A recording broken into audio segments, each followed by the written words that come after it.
अस्सलाम वालेकुम स्टूडेंट, आज हम डिस्कस करेंगे अपना न्यू चैप्टर स्टार्ट करेंगे, चैप्टर 4 जिसका नाम है फैक्टराइजेशन एंड अलजेब्रिक मैनिपुलेशन। बच्चों, फैक्टराइजेशन टर्म है क्या और ये कहाँ से आई, किसने बनाई, इसको डिस्कस करेंगे। उसके बाद हम अपनी एक्सरसाइजेज स्टार्ट करेंगे।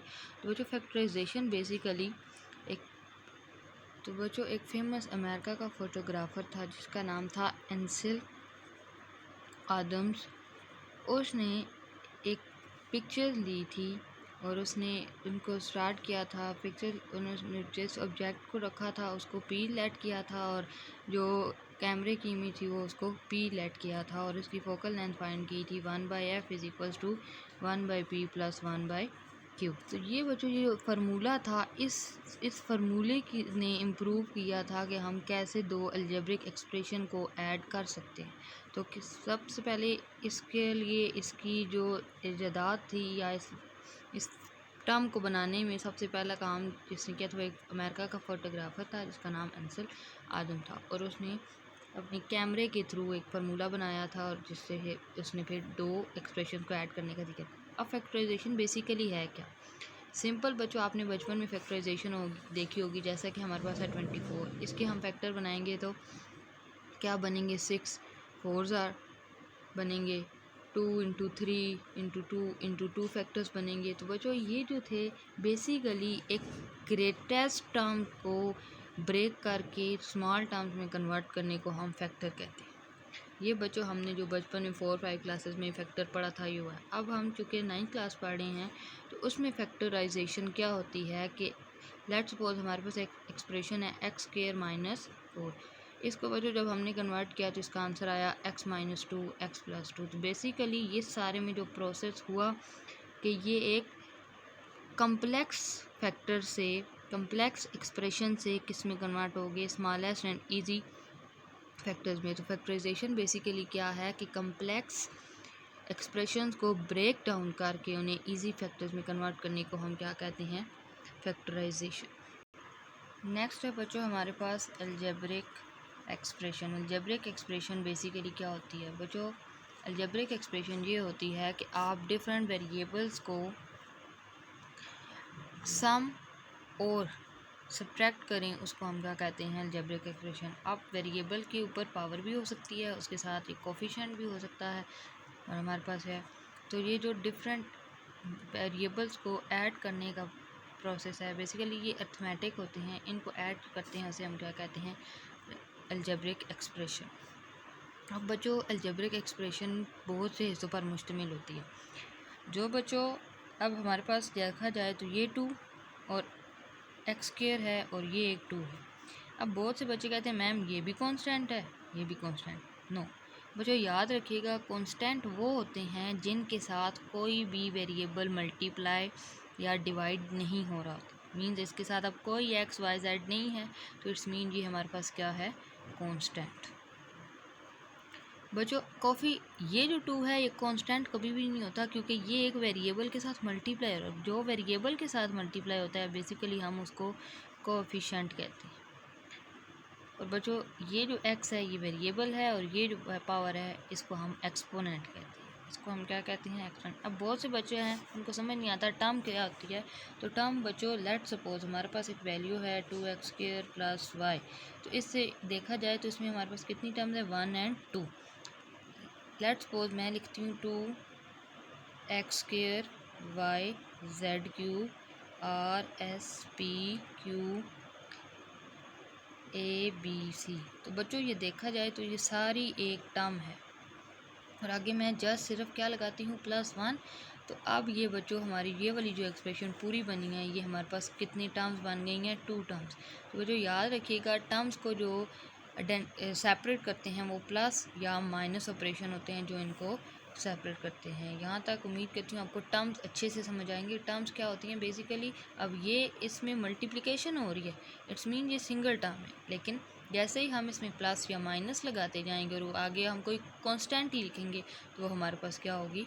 सेकंड टर्म होगी। उम्मीद करती हूँ यहाँ तक आपको अच्छे से समझ आ गया होगा क्या होती है फैक्टराइजेशन। उसके बाद अलजेब्रिक एक्सप्रेशन क्या होती है। अब बच्चों अलजेब्रिक एक्सप्रेशन के बाद उसको आती है पोलिनोमियल। पोलिनोमियल क्या होता है कि आप डिफरेंट नंबर्स को टर्म्स को ऐड करते हैं और साथ कोई ना कोई कोफिशिएंट मल्टीप्लाई करवाते हैं, तो ये बच्चों हमारे पास एक पॉलिनोमियल है जिसको हम रिप्रेजेंट करते हैं पी ऑफ एक्स से।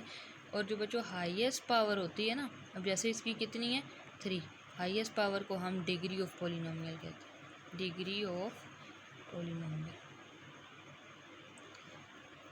अब लेट्स सपोज हमारे पास है 2x² y²। इसकी बच्चों हाईएस्ट पावर कितनी है? बहुत से बच्चे कहते हैं मैम इसकी तो हाईएस्ट पावर 2 है, लेकिन 2 नहीं है। क्यों? क्योंकि ये दोनों आपस में मल्टीप्लाई हो रहे हैं और इनकी पावर्स आपस में क्या हो जाएंगी, ऐड। जब ऐड होंगी तो इसका आंसर क्या आएगा 4। तो उम्मीद करती हूँ यहाँ तक आपको अच्छे से समझ आ गया होगा। तो हम स्टार्ट करती हैं अपनी एक्सरसाइज 4.1, जिसको क्वेश्चन नंबर 1 क्या है, फैक्टराइज करें फॉलोइंग पॉलिनोमियल्स को। तो पहला क्वेश्चन है 2x² y³ - 6x² y² + 2xy³। तो बच्चों हम इसको पहले देखते हैं कि इसको हमने किस तरह सिंप्लीफिकेशन के भी, फैक्टर बनाने के भी बहुत से मेथड हैं, लेकिन ये जो पहला क्वेश्चन है ये सिंपल मेथड क्वेश्चन है। कैसे? गौर से देखें। हम कोफिशिएंट से स्टार्ट करते हैं। इसमें 2 है, इसमें 2 का मल्टीपल है और इसमें 2 है। इट्स मीन इनमें जो फर्स्ट टर्म कॉमन आएगी वो क्या होगी 2। उसके बाद बच्चों इसमें भी x है, इसमें भी x है, इसमें भी x है, तो सेकंड टर्म हमारी क्या कॉमन आएगी x। उसके बाद y भी है, इधर भी y है, इधर भी y, तो हम कॉमन ले लेंगे 2xy। बच्चों कॉमन लेने का मतलब होता है पूरी टर्म्स का निचोड़ कर लिया जाता है। अब हमारे पास जो जो नंबर इनमें हमने कॉमन लिए उनको छोड़ के उनको माइनस करके जो बचेगा वो हमारा आंसर होगा। कैसे? अब ये 2 जो है ये बाहर कॉमन ले लिया, तो इस 2 ने अब अंदर क्या बन जाना है 1। x की पावर 2 है, इस x की पावर 2 का मतलब है ये लिखा हुआ है x.x। तो एक x जो है बाहर आ गया, तो पीछे कितने x बचे 1x। उसके बाद बच्चों y यहाँ पे कितने हैं 3। तो जब बच्चों y3 हैं, एक और बात देखें, यहाँ पे इसकी लीस्ट पावर 2 है, यहाँ पे 3 है और यहाँ पे 3, तो मीन्स हम y² को कॉमन ले सकते हैं। अब हमारे दो जो y हैं वो बाहर कॉमन आ गए हैं, तो बाकी कितने y बचे? एक। तो हमारा पहले जो टर्म थी उसमें से हमने कॉमन फाइंड कर लिया। आगे माइनस है, तो बच्चों अगर बाहर माइनस कॉमन लेते तो अंदर वाला साइन प्लस हो जाता, लेकिन अब क्योंकि हमने प्लस ही कॉमन लिया हुआ है तो अंदर वाले साइन सेम रहेंगे। अब बच्चों 6 है, 6 का फैक्टर क्या होता है 2 × 3, तो 2 हमने कॉमन ले लिया, बाकी क्या बचा 3, तो यहाँ पे क्या आ जाएगा 3x। हम x² है, एक x कॉमन लिया हुआ है, बाकी क्या रह गया x। इसी तरह y² कॉमन लिया हुआ है, तो यहाँ पे y की वैल्यू 0 हो जाएगी। आगे प्लस 2 कॉमन ले लिया, 1 रह जाएगा। एक x था उसको भी कॉमन ले लिया, यहाँ से y3 है तो हमने y2 को कॉमन लिया है, 3 - 2 करेंगे तो आंसर कितना आ जाएगा 1। तो बच्चों हम इसको अरेंज करके लिखते हैं, आपको पता है अब आप बड़े हो चुके हैं तो अब 1 लिखने की ज़रूरत नहीं है। xy - 3x + y is your required factor of the this polynomial. उम्मीद करती हूँ ये क्वेश्चन आपको बहुत अच्छे से समझ आ गया हो। फिर भी कोई मसला है तो आप कमेंट सेक्शन में कमेंट कर पूछ सकते हैं। अब स्टार्ट करते हैं क्वेश्चन नंबर 2। क्वेश्चन नंबर 2 है बच्चों हमारे पास 3nx - 3x - 3ny + 3y। बच्चों सबसे पहले तो हमने देखना है कि सब में कॉमन क्या है। तो बच्चों सब में क्या कॉमन है 3 कॉमन है। जब 3 कॉमन रहेंगे तो बाकी अंदर क्या रह जाएगा nx - x - ny and then y। तो ये बच्चों हमने 3 को कॉमन लेने के बाद हमारे पास ये एक्सप्रेशन। अब हम देखते हैं कि हमने आगे क्या कॉमन लेना है। अब हम बच्चों याद रखिएगा दो टर्म्स में से भी कॉमन ले सकते हैं। तो इस टर्म में अगर गौर करें तो क्या कॉमन है इन दोनों टर्म्स में, x कॉमन है। जब हम x को कॉमन लेंगे तो ब्रैकेट में x बाहर आ गया, बाकी क्या रह गया n, और यहाँ से था ही x, तो x के साथ क्या मल्टीप्लाई हो रहा था 1, तो x तो बाहर चला गया, बाकी क्या रह गया 1।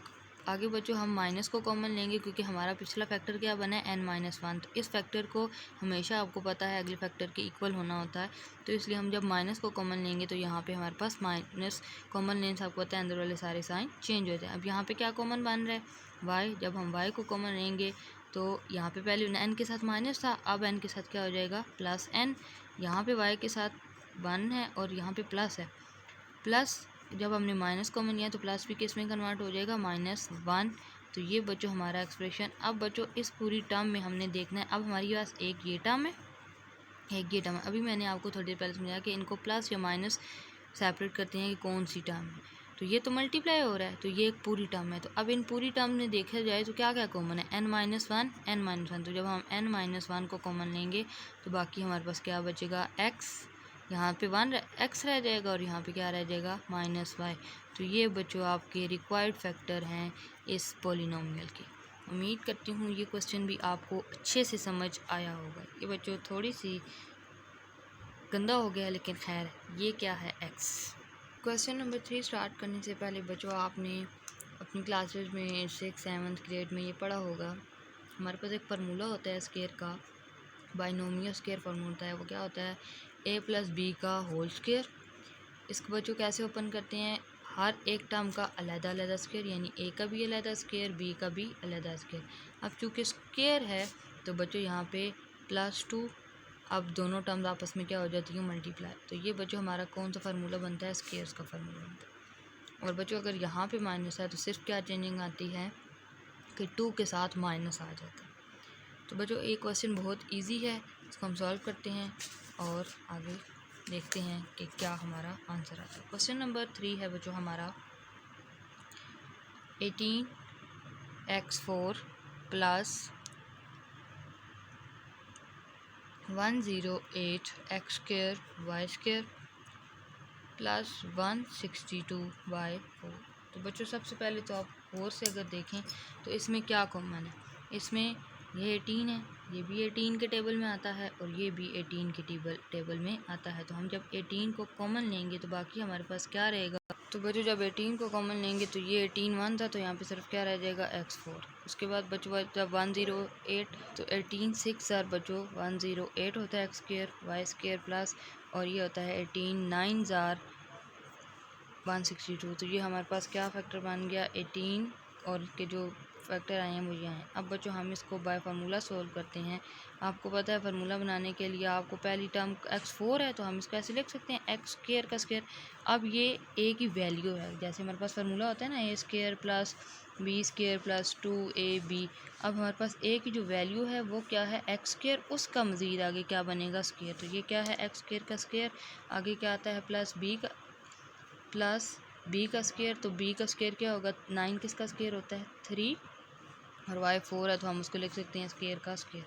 बाकी बच्चों यहाँ पे फार्मूले के मुताबिक 2 आता है, a की भी ब्रैकेट छोड़ दें b की भी। अब a की वैल्यू हमारे पास क्या आई थी, यहाँ पे क्या आ जाएगा x², और b हमारे पास क्या आया था 3y²। अब गौर करें 2 3 6 x², तो ये हमारी टर्म। हम इसको सॉल्व करते हैं, 18 एज इट इज़ रहेगा। बाकी बच्चों याद रखिएगा हमेशा इसको कैसे क्लोज फॉर्म लिखते हैं, पहली टर्म लिखते हैं, दूसरी टर्म लिखते हैं, और बच्चों दरमियान में वो वाला साइन लगता है जो 2 के साथ है। 2 के साथ हमारे पास क्या है प्लस, तो यहाँ पे क्या आएगा प्लस इनका होल स्क्वायर। तो यही बच्चों हमारे पास इसका रिक्वायर्ड फैक्टर है, कौन सा पॉलिनोमियल का, इस पॉलिनोमियल का।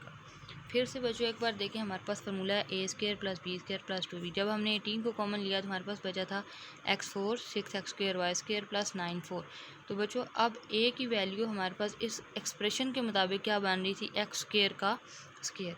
तो अब a की वैल्यू जो है वो x² है, और फिर मज़ीद आगे फार्मूले वाला स्क्वायर है। b की वैल्यू बच्चों हमारे पास 9, तो 9 का अंडर रूट क्या होता है 3, तो 3y का स्क्वायर।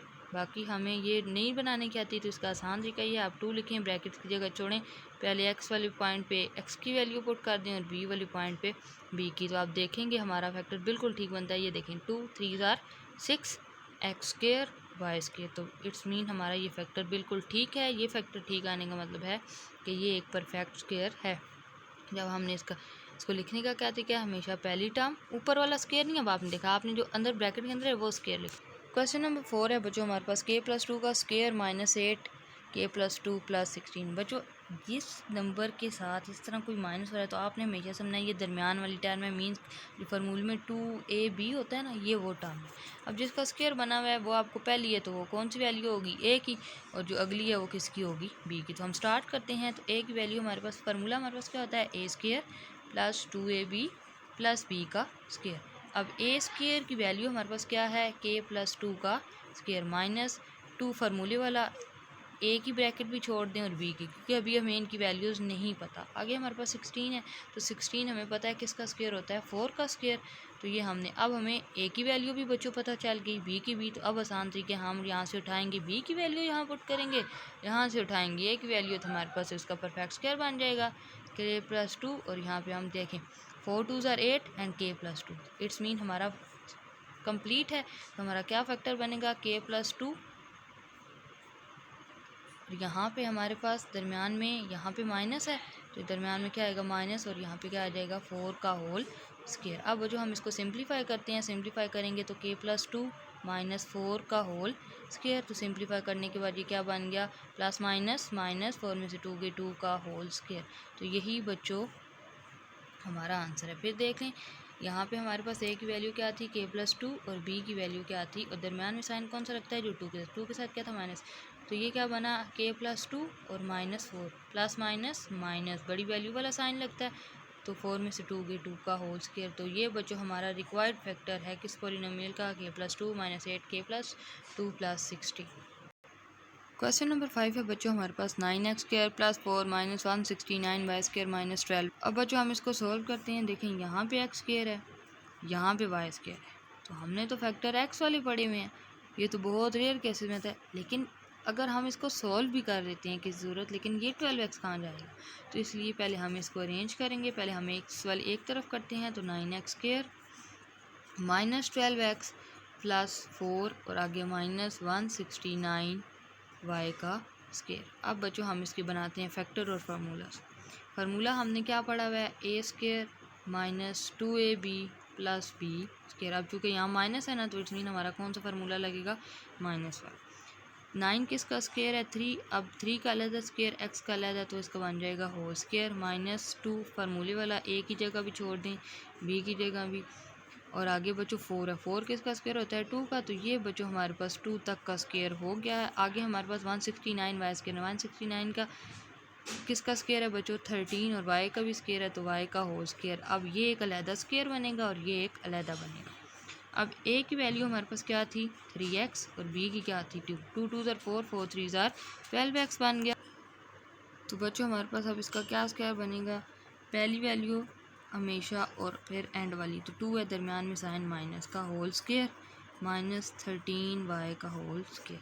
अब बच्चों इस फार्मूले में हमारे पास फैक्टर बन गए, 2 स्क्वायर आ गए। तो बच्चों याद रखिएगा, जब 2 स्क्वायर आपस में माइनस हों किसी वेरिएबल के, तो वो हमेशा कैसे ओपन होते हैं, एक बार a + b और एक बार बच्चों a - b। अब हमारे पास a की जो वैल्यू आई है इस फार्मूले के मुताबिक देखा जाए, तो हमारे पास a की जो वैल्यू आई है वो क्या है, 3x - 2, और b की क्या है, 13y। दरमियान में माइनस, एक बार हम इसे प्लस में लिखते हैं और एक बार हम इसे लिखेंगे माइनस में, तो ये क्या बनेगा, 3x - 2 + 13y।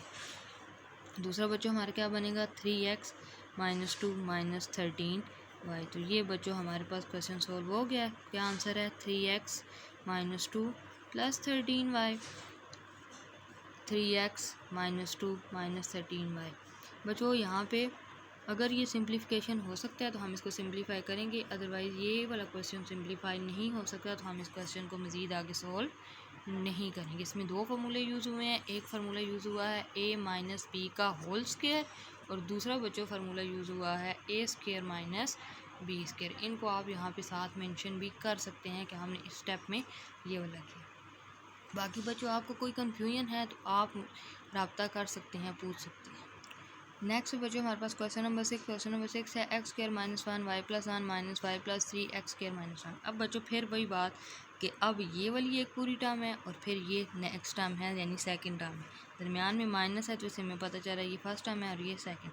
अब इनमें हम गौर करते हैं कि इनमें कॉमन क्या है।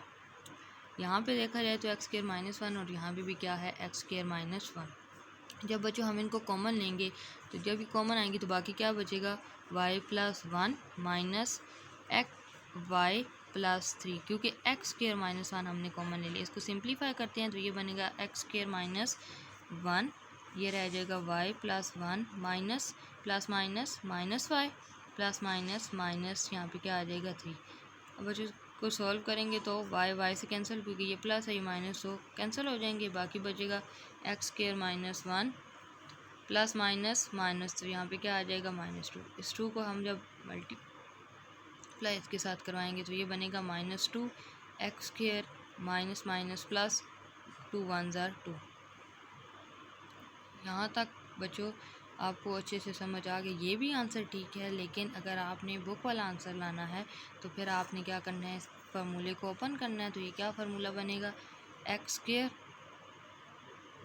-1 का भी स्क्वायर बच्चों, तो ये वही फार्मूला है स्क्वायर -1 और इनके साथ साथ होल क्या मल्टीप्लाई हो रहा है -2। तो ये क्या बनेगा x -1 x + 1 और यहाँ पे क्या आ जाएगा -2। तो यहाँ तक बच्चों आंसर ठीक है, यहाँ तक भी ठीक है, लेकिन अगर आप बुक वाला आंसर लाना चाहते हैं तो यहाँ तक भी ठीक है। उम्मीद करती हूँ ये क्वेश्चन भी आपको अच्छे से समझ आ गया होगा। क्वेश्चन नंबर 7 है बच्चों x² - 6ax + 9a² - 16b। अब बच्चों हमने ax यहाँ पे मल्टीप्लाई हो रहा है, इट्स मीन x और a वाला एक फैक्टर बनेगा और 16b जो है अगर यहाँ पे a b होता तो फिर हम b को साथ इन्वॉल्व करते और 9 को अलहदा कर देते। हम स्टार्ट करते हैं, हमारे पास क्या फैक्टर बनेगा, अब a का स्क्वायर यानी x का स्क्वायर -2, a की वैल्यू भी छोड़ दें, नहीं पता, b की भी अभी फ़िलहाल नहीं पता, तो b की हमारे पास क्या बन रही है 3a का होल स्क्वायर। ब्रैकेट को बच्चों यहाँ पे क्लोज करेंगे और 16b हमारे पास क्या बनेगा 4b का स्क्वायर। a की वैल्यू हमारे पास क्या आई है 3a और x a की बच्चों हमारे पास वैल्यू आई है x और b की हमारे पास क्या आई है 3a। अब हमने इसको क्लोज फॉर्म में लिखना है x 3a और दरमियान में साइन कौन सा लगता है जो 2 के साथ होता है। तो ये बच्चों हमारे पास क्या बन जाएगा होल स्क्वायर -4b का होल, फिर वही बात a² - b² तो हमारे पास x - 3a, एक बार +4b और एक बार x - 3a -4b। तो यही बच्चों हमारे रिक्वायर्ड फैक्टर हैं इस पॉलिनोमियल के। उम्मीद करती हूँ क्वेश्चन नंबर 7 भी आपको अच्छे से समझ आया होगा। क्वेश्चन नंबर 8 है 1 - x। क्वेश्चन नंबर 8 है बच्चों हमारे पास 1 - x² - 2xy - y²। अब बच्चों 1 को हम अलहदा करते हैं और माइनस को कॉमन लेते हैं ताकि बाकी सारी वैल्यूज़ हमारी किस में कन्वर्ट हो जाएं प्लस में। जब हम माइनस को कॉमन लेंगे तो बाकी क्या बचेगा x² + 2xy + y²। अब बच्चों इसका भी हमने फैक्टर बनाने हैं 1 बच्चों अब हम x का स्क्वायर बनाएंगे +2, a की वैल्यू भी छोड़ दें, b की भी छोड़ दें और b की वैल्यू हमारे पास क्या है y का होल स्क्वायर और y की वैल्यू क्या है b की वैल्यू हमारे पास क्या है y और a की वैल्यू हमारे पास x है। तो ये देखें 2xy ऊपर भी हमारा क्या है 2xy, ये क्या बनेगा 1 - xy और दरमियान में प्लस है y का होल स्क्वायर। तो ये बच्चों हमारे पास आंसर आ गया है 1 - x + y का होल स्क्वायर। यही हमारा रिक्वायर्ड आंसर है इस क्वेश्चन का। उम्मीद करती हूँ ये वीडियो आपको अच्छी लगी होगी और आपको बहुत से कंसेप्ट क्लियर होंगे। बाकी चैनल को सब्सक्राइब करें, शेयर करें, कमेंट करें। अगर बच्चों आप बुक वाला आंसर बनाना चाहते हैं, ये आंसर भी आपका बिल्कुल ठीक है, लेकिन अगर आप बुक वाला आंसर बनाना चाहते हैं तो आप 1 को पता है 1 का स्क्वायर 1 ही होता है और आगे हमारे पास लिखा है x + y का होल स्क्वायर। ये फिर a² - b² वाला फार्मूला बन गया जो कि कैसे ओपन होता है a + b and then a - b। तो ये क्या बनेगा 1 - एक बार प्लस के साथ सारा x + y और एक बार बच्चों हम इसको सोल्व कर लेंगे माइनस का, तो 1 - x + y। अब बच्चों हम माइनस को अगर सिंप्लीफाई करें तो 1 + x + y बनता है और नेक्स्ट हमारा क्या बनता है 1, ये वाला माइनस x हो जाएगा प्लस -y। तो ये बच्चों आपका बुक वाला आंसर है। यहाँ तक भी क्वेश्चन ठीक है, लेकिन मज़ीद आप करना चाहते हैं तो ये 2 स्टेप और कर लें।